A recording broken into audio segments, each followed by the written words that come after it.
मैं अकेली पत्नी बेचारी, मुझे धुन चढ़ी कि प्रेम का एहसास पाऊं। इस एहसास को पाने के लिए मैंने क्या क्या नहीं किया। अब आप पूछेंगे कि मुझे यह धुन चढ़ी क्यों।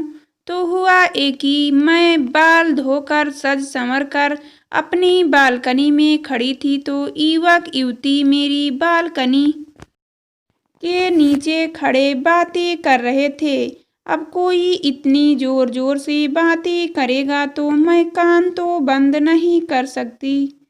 बातें कुछ रोमांटिक थी तो मैं भी ध्यान से सुनने लगी।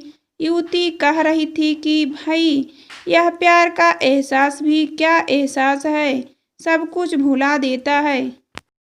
सब नया नया लग रहा है, अपने पराये हो जाते हैं और जिसे कुछ दिन पहले मिले उसके लिए दुनिया भी छोड़ देने को तैयार हो। अब मैं उन्हें सुनना छोड़ कर प्यार का एहसास क्या होता है यह सोचने लग गई।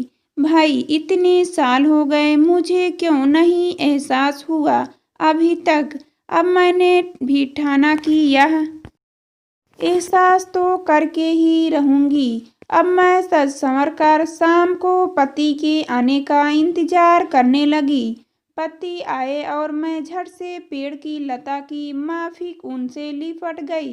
पति बेचारे घबरा कर टूट हटे।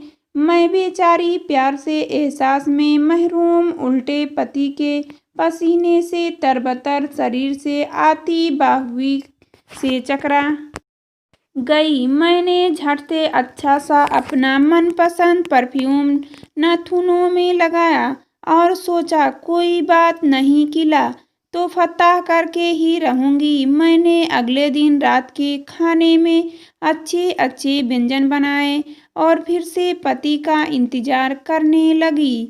पतिदेव आए लेकिन साथ में ढेर सारे दोस्तों को लेकर, और दरवाजे से ही आवाज लगाई, अरे भाई देखो मेरे साथ कौन कौन आए हैं ये सब।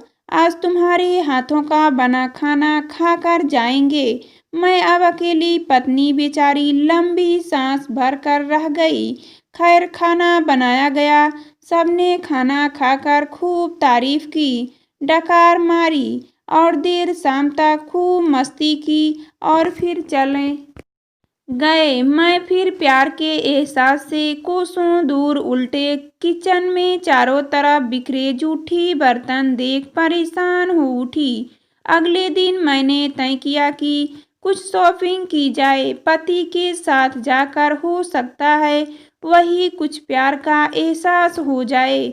अभी पतिदेव से कहा शाम को शॉपिंग के लिए जाना है, कुछ जरूरी सामान लेना है, आपके साथ ही चलूंगी, इसलिए जल्दी आ जाना। अभी महीने की शुरुआत थी, नई नई तनख्वाह आई थी हाथ में, सो उसे समेटकर और अपनी जमा पूंजी भी ली और चल पड़ी शॉपिंग करने में। बड़े प्यार से इन्होंने बाहों में बाह डालकर पूरी बाजार में कुछ ना कुछ खरीदती रही। बाद में घर आकर अपनी खरीदारी को देखा। मैं जो खरीद कर लाई थी उसकी तो बिल्कुल भी ज़रूरत नहीं थी। सोचा अब घर का बाकी खर्च कैसे चलेगा, पर अगले ही पल मैंने को समझा लिया कि कोई बात नहीं, प्यार का एहसास तो करना ही था।